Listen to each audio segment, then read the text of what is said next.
Hello, my name is Bektas. I am a research assistant at the Communication Networks Institute of the Technical University of Dortmund in Germany, and I will now present you our work entitled The Cost of Uncertainty, Impact of Overprovisioning on the Dimensioning of Machine Learning-Based Network Slicing in the course of the IEEE Future Networks World Forum 22 conference.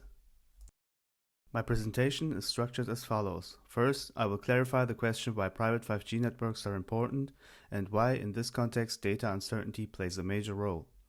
Then I will explain the importance of data predictability for network slicing-based coverage planning and present our framework to automated coverage and capacity planning, which is able to evaluate this relation.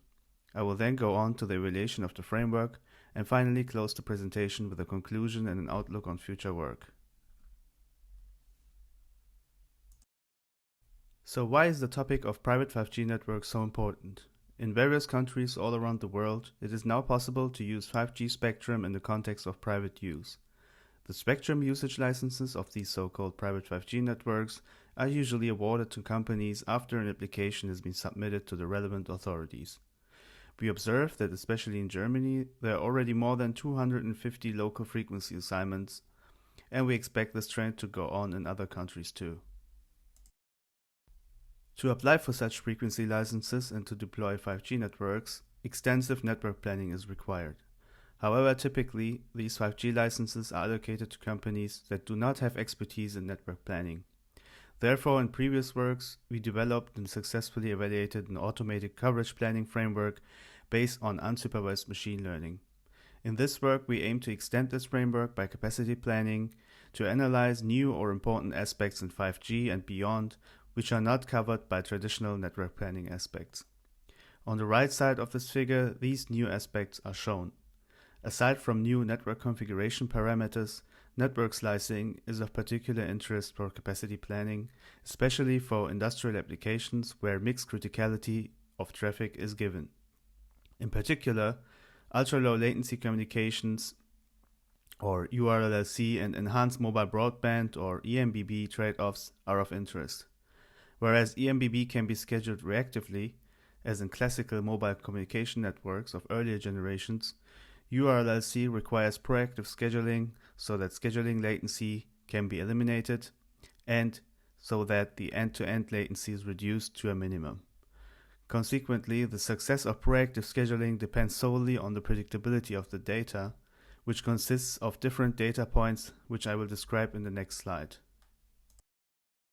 In this slide, I want to show you how different traffic characteristics influence the cost of deployment in private 5G networks or mobile communication networks in general.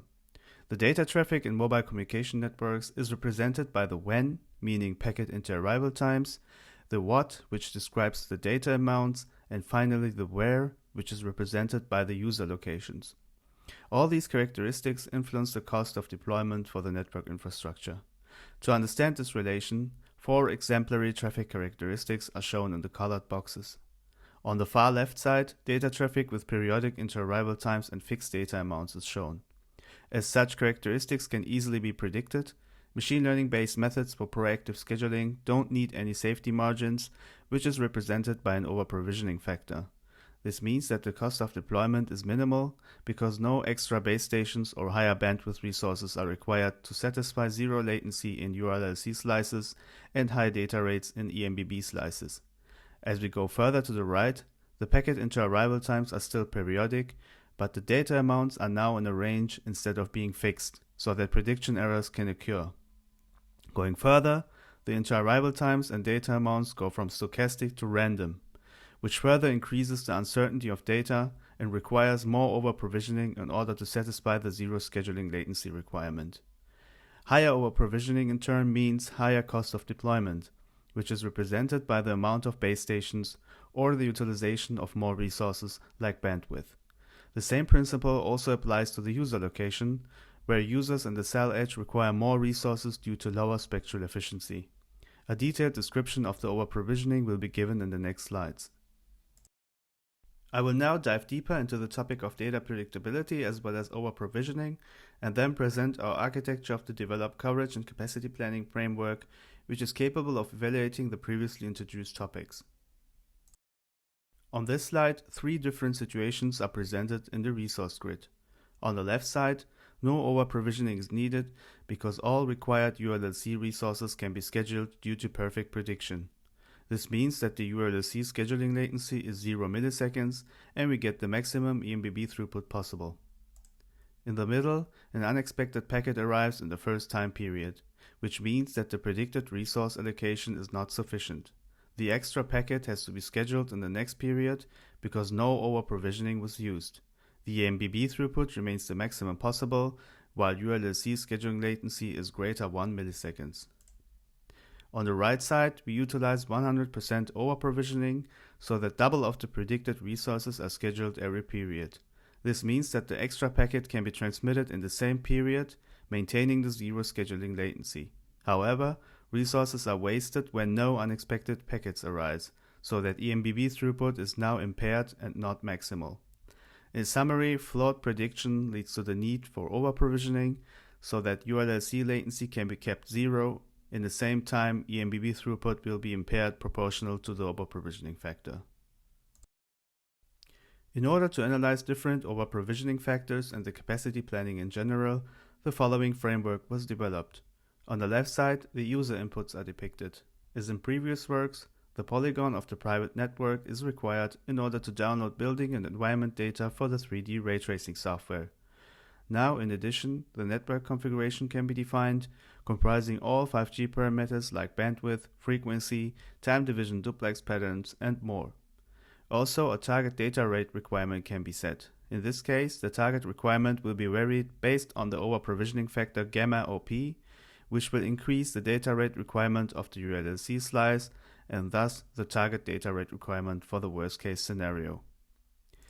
Based on these information, the target signal quality is calculated based on possible signal-to-interference and noise ratios, or SINRs.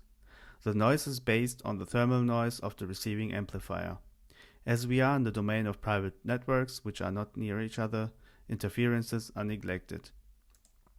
All possible SINRs are then mapped to the channel quality indicators, or CQIs, based on the table given in reference 11. From this we can extract code rates and modulation orders, which in combination with the network configuration are required by the 5G throughput calculation formula given in the standard. Based on these, we can calculate the required power level in dBm, which matches with the target data rate. This target data rate received power is then used as a basis for the automated coverage planning framework developed earlier. This brings me to the evaluation of the described framework. The evaluation scenario comprises a densely built-up area in Monaco, which was also used in previous works. The teal area represents the campus area, and the stars depict the identified base station positions on rooftops. All these positions are simulated via a ray tracing simulation, and after that, the unsupervised learning-based network planner will choose the best positions based on the calculated data rate. The configuration parameters are depicted on the right side. While most of the parameters will remain the same between different runs, some parameters will be varied to show different trade-off strategies regarding the network planning. The bandwidth will be varied from 20, 50, 80, and 100 MHz. The TDD uplink slots will be increased from 4 to 10, while 14 slots are regarded as a frame. Moreover, the over-provisioning factor is varied from 0 to 2 with 0.2 steps.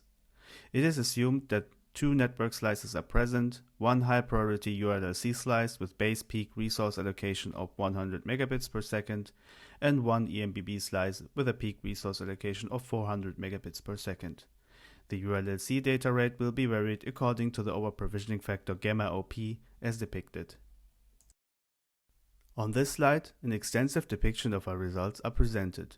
The figure shows 9 different subplots for each over-provisioning factor, starting on the top left with gamma OP of 0, which means perfect prediction, so no over-provisioning, and ending on the bottom right with a gamma OP of 2, which represents strongly flawed prediction and corresponds to a triple channel utilization. The subplots show the number of configured TDD uplink slots on the x-axis and the chosen bandwidth on the y-axis.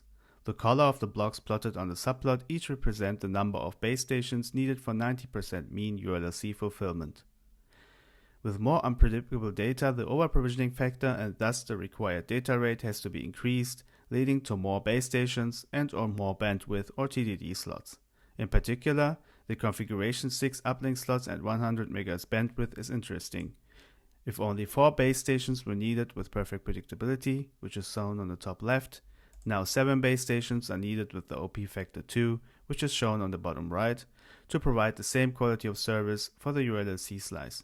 This is compounded by the fact that this severely compromises the throughput of the MBB slice, as unused ULLC resources are wasted. To conclude the presentation, I will summarize the outcomes and give a brief outlook on future work. In this work, we developed an automated and rapid network planning framework for private 5G networks, which is an extension of previously developed machine learning-based coverage planning with capacity planning. It includes all configuration parameters given by the 5G standards and is extended by additional factors, e.g. time division duplex patterns.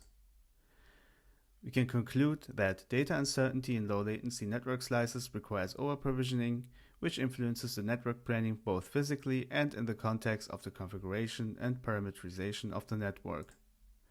Thus, the data uncertainty must be considered in future service level agreements.